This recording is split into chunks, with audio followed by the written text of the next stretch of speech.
I want to talk about boundaries. Boundaries is one of those words that we hear a lot about, but we don't really understand, at least in a way that we can use in our own lives, and is often a big problem for people.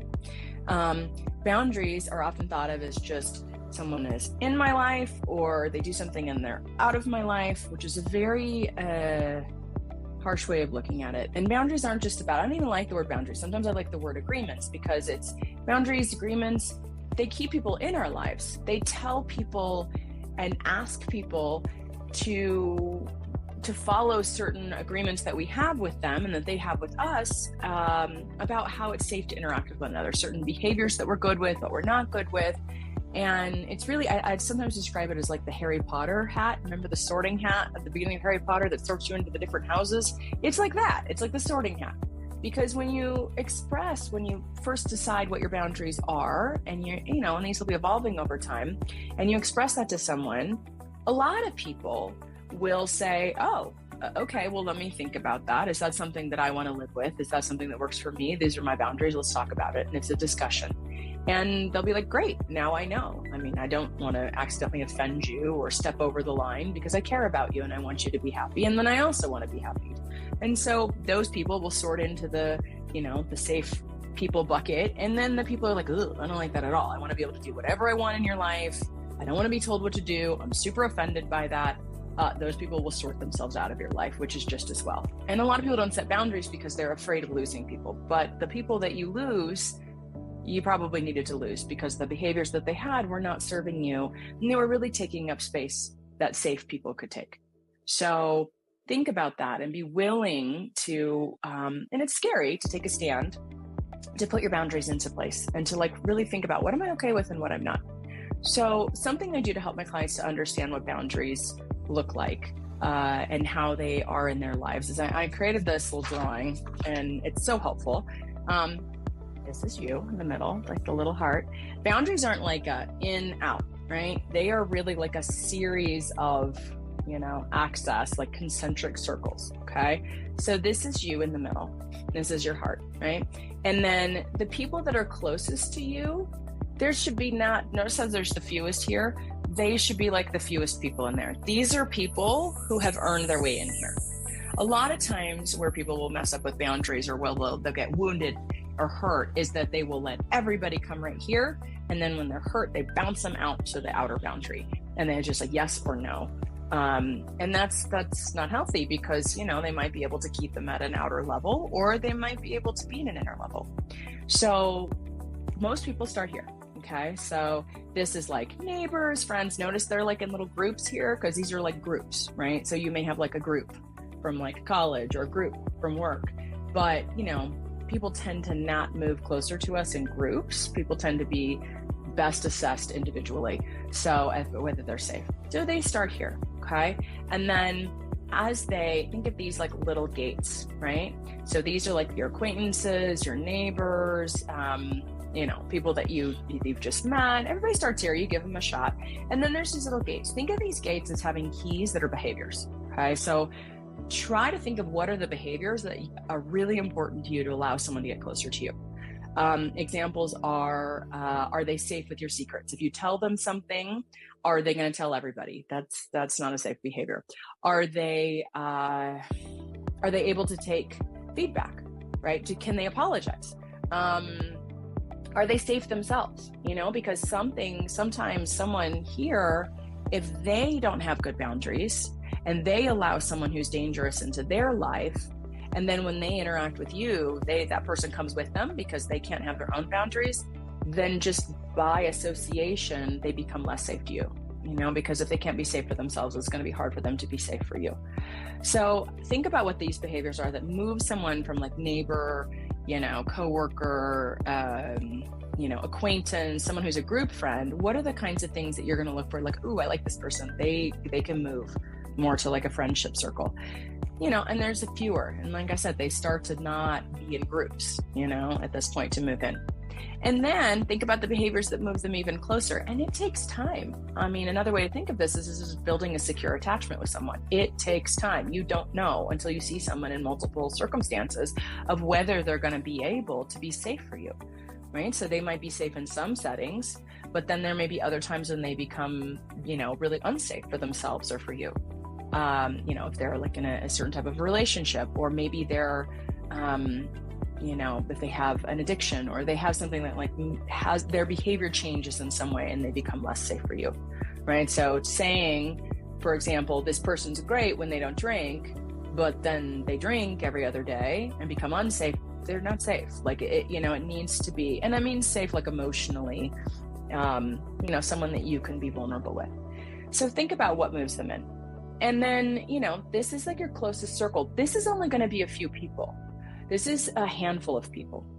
And a lot of times people assume that if you were born into a family, that those people get automatic access here. Now, when you're a kid, you don't have a choice.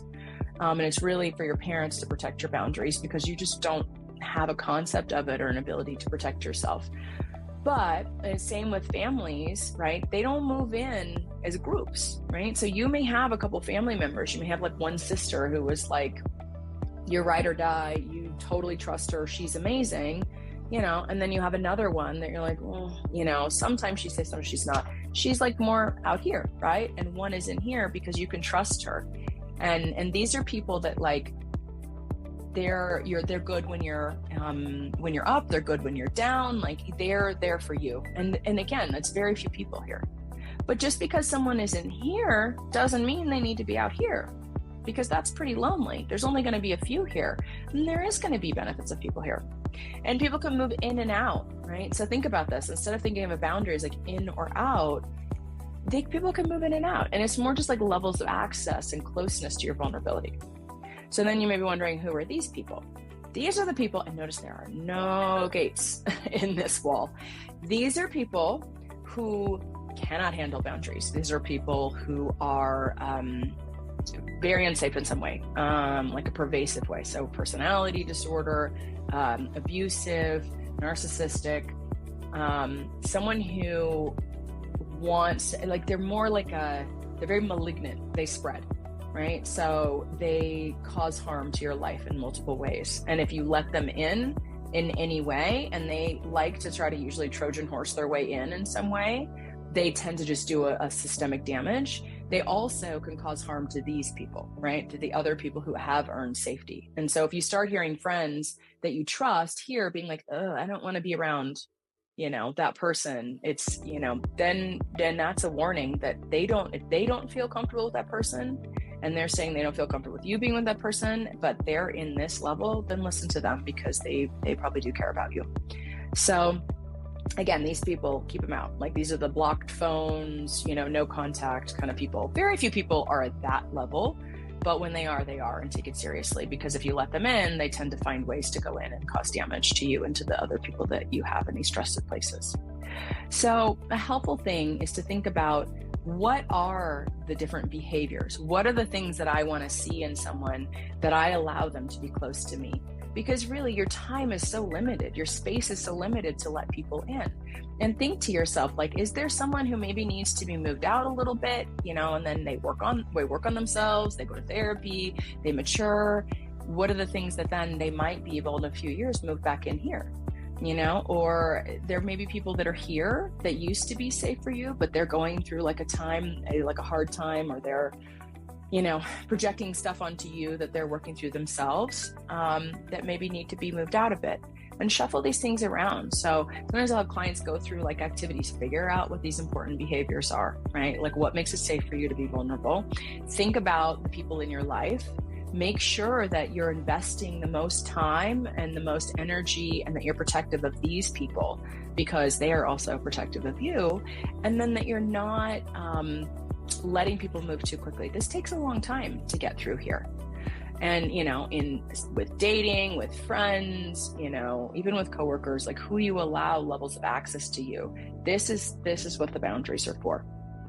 And, if you have these sorts of boundaries and you can communicate them with people, then it's really helpful, especially if you have agreements with them. These are things that, like, again, the word boundary sounds like I'm keeping you out.